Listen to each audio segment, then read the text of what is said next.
The people of Afghanistan have faced successive crises. For 40 years, the people of Pakistan have responded with solidarity. The generosity now spans across decades and generations. And this is the world's largest protracted refugee situation in recorded history. And this is also a story that is close to my heart. In my previous life as UN High Commissioner for Refugees, Pakistan was a familiar destination. During most of my period as High Commissioner, Pakistan was the #1 refugee hosting country on earth. For more than 3 out of every 4 years since 1979, either Pakistan or Iran have ranked as the world's top refugee hosting country. And even though major conflicts have since unfortunately erupted in other parts of the world and the refugee population has soared, Pakistan today is still the world's second largest refugee hosting country. On every visit here, I've been struck by the extraordinary resilience, exceptional generosity, and overwhelming compassion. I saw solidarity not just in words, but in deeds. The generous spirit is fully in line with what I regard as the most beautiful prescription for refugee protection in world history. It is found in the Surah Al-Tawbah of the Holy Quran.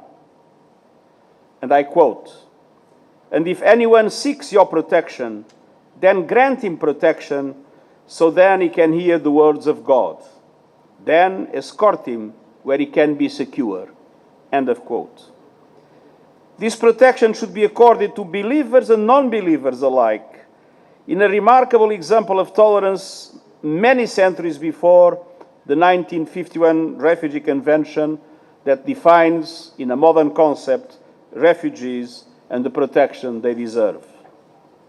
And I saw that compassion play out in real time here in Pakistan. And it was grounded in vision. We have seen many innovative policies take root here: biometric registration, access to the national education system, healthcare, and inclusion in the economy. And despite Pakistan's own challenges, these initiatives have made a big difference. Indeed, many have been recognized as a global model of good practice. Some of those progressive policies have inspired elements of the Global Compact on Refugees. And we have been proud to work with you to support Pakistani host communities and Afghan refugees.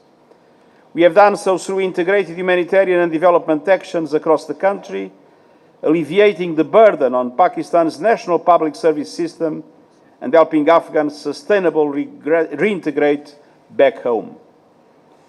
But we must recognize that international support for Pakistan has been minimal compared to your own national efforts.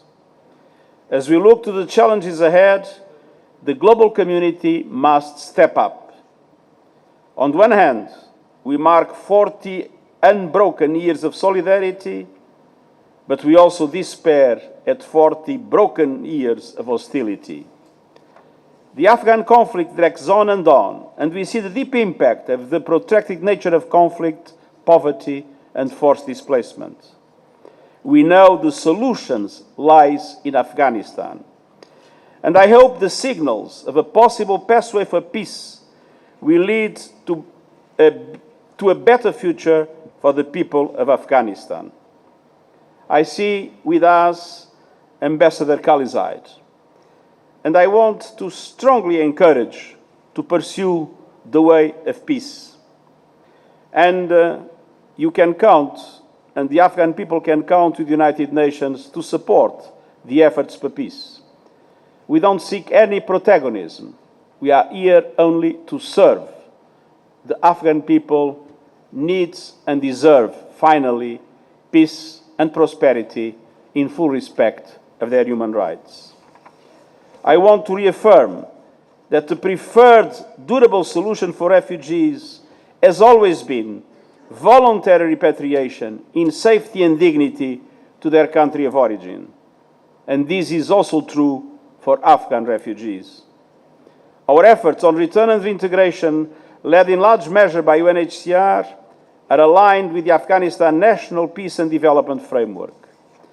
We are working together on a region-specific support platform to assist voluntary repatriation and sustainable reintegration of refugees in Afghanistan, while providing help to refugees and their host communities in both Pakistan and Iran.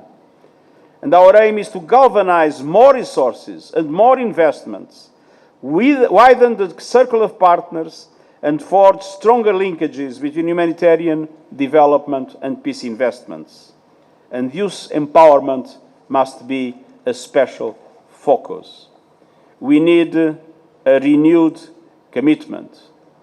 We need to make sure that there is not only a strong movement towards peace, but that peace leads to effective reconstruction, creating the conditions for a successful return and reintegration of Afghan refugees. Working towards solutions for the Afghan people is not just a sign of solidarity, it's in the world's best interests. Afghans now constitute the largest group of arrivals in Europe, exceeding for the first time the arrivals from Syria. And returns to Afghanistan, as it was said, have hit a historical low. Afghanistan and its people cannot be abandoned. Now it's a time for the international community to act and to deliver. And our ability to succeed will be a litmus test for the Global Compact on Refugees. Its promise of greater responsibility sharing with countries that have shouldered the burden until now.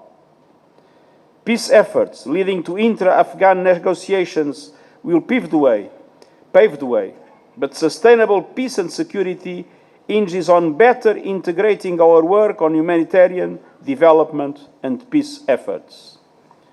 Done right, this work can be a model for the rest of the world.